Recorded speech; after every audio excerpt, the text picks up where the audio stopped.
appreciate what you have done. I'm honored. Thank you very much.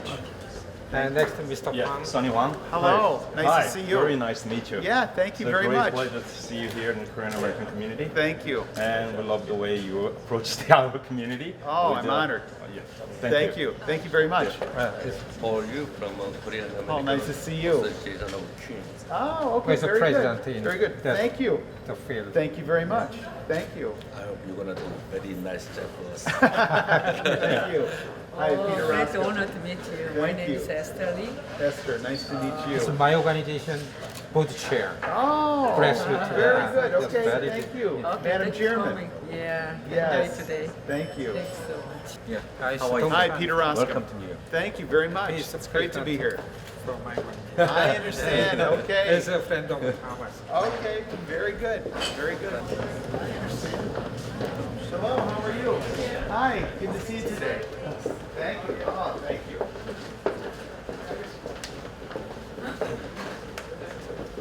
Nice to meet you. Thank you very much. Yeah, thank you. Thank you. It's great to see you today.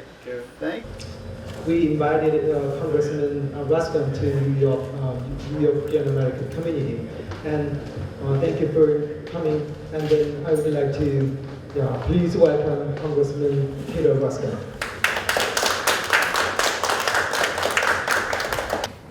연방하원의원 피터 와스컴 의원님의 뉴욕 한인의 방문을 진심으로 환영합니다. 또 라스커 의원님께서는 FTA 비자인 E4 비자 법안 파트너 위드 코리아 액트를 발의하셨습니다. 이 법안이 통과가 되면 1년에 15,000명의 한국의 젊은 전문인들이 미국에 취업을 하게 될 것입니다. Honorable Congressman Peter Roskingham, I'd like to extend my sincere gratitude to you for playing a very leading role, especially in proposing a bill on the skill visa for the Korean professionals. As a co-chair of Korea Caucus, Well, thank you very much for your warm welcome, and thank you for your hospitality. And I will do my best to speak directly into that microphone.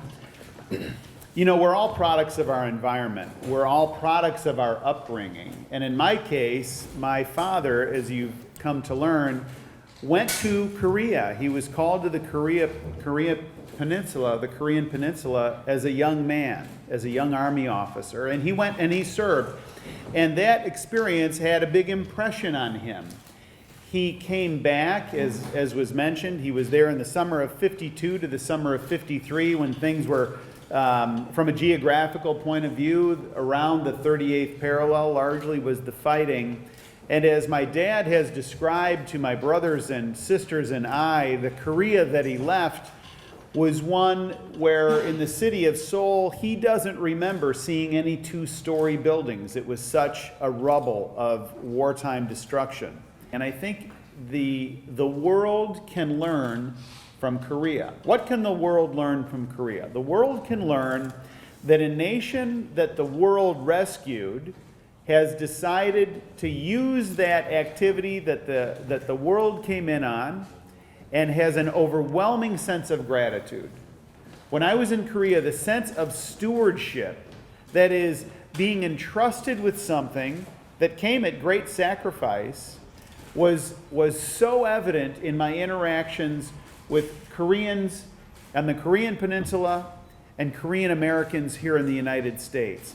An overwhelming sense of gratitude for what the nations of the world did. And rather than taking that and doing nothing with it, rather than taking that and squandering with it, what did Korea do? Korea grew and is now a beacon in Asia and, frankly, a beacon around the world. It went from being a recipient nation to now being a donor nation. It went to now being the 10th largest economy in the world, and an economy that is leading in so many areas. I've got to tell you a quick story. President Park, when she was in Washington a couple of weeks ago and spoke at a joint session of Congress, the evening before, I was invited to the dinner. And I had the great honor of sitting directly with her during the dinner meal. And I was also had the great honor of offering the toast that evening. And in my toast, I explained that my wife and I had a special gift for Madam President. My wife is a painter. She's an oil painter. And she painted a painting of the Capitol Dome that she entitled Harvest Dome. And it's a beautiful painting, if I do say so myself. And the gift was to Madam President on two fronts. Number one, it was a gift to commemorate her speaking to a joint session of the United States Congress and the high view that the United States Congress has of her and her nation, and welcoming her to give a joint session speech where we all gather, honor her, and listen to what she has to say to us. But it was also called Harvest Dome because of seeds that were planted 60 years ago. Seeds that were planted through bloodshed, and seeds that were planted through loss and pain and anxiety and fear. And yet 60 years later, those seeds have really reaped a great harvest. And the great harvest is this wonderful relationship between the Republic of Korea and the United States of America.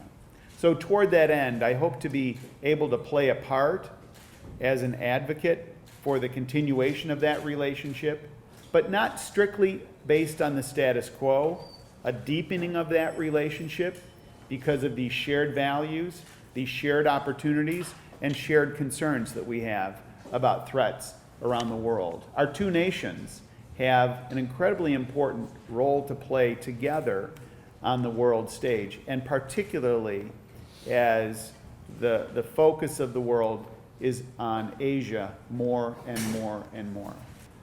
I think it is a reasonable expectation to think about this as a possibility of being passed. Now, it's clearly within a larger context of the larger immigration debate.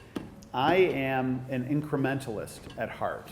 And so toward that end, I'm a believer that if you take a little bit of something and work towards that where there's common ground, then you can continue to build on it.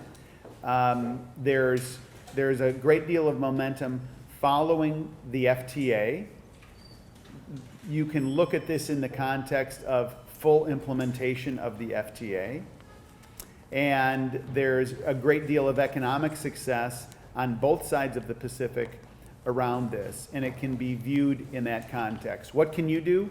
You can continue to talk about it, you can continue to advocate for it, and continue to educate people, because sometimes there's a perception that somehow enhancing others' ability to come in is somehow a zero-sum game. In other words, that someone is going to lose, when in fact, that's not true. The fact that you have Korean professionals coming in, I would argue, under the implementation of the FTA, creates more economic activity here. You've got to hire to support those people. They're buying houses. They're paying, you know what I mean? And as you know, it's not a zero-sum game. So to be able to talk about the larger economic benefit beyond just the Korean community, I think is very significant. I think that there's an opportunity, though, for the Korean American community to play a significant role here, and that is to ask members of Congress to join the Korean caucus if they're not a part of it already, to create those avenues for communication. And I think toward that end, there's some good progress that's been made. But we can always improve in terms of other forums and other ideas, and we're very, very open to trying to work together. Thank you very much. Can I open it now? Yes. All right, I'll open it now. I think it's for your wife. Oh, is that right? She would see this on television. Oh, this is beautiful. Look at that. Oh, that's beautiful. You have to buy jewelry. Now I've got to buy the jewelry. There, look at that. Isn't that beautiful?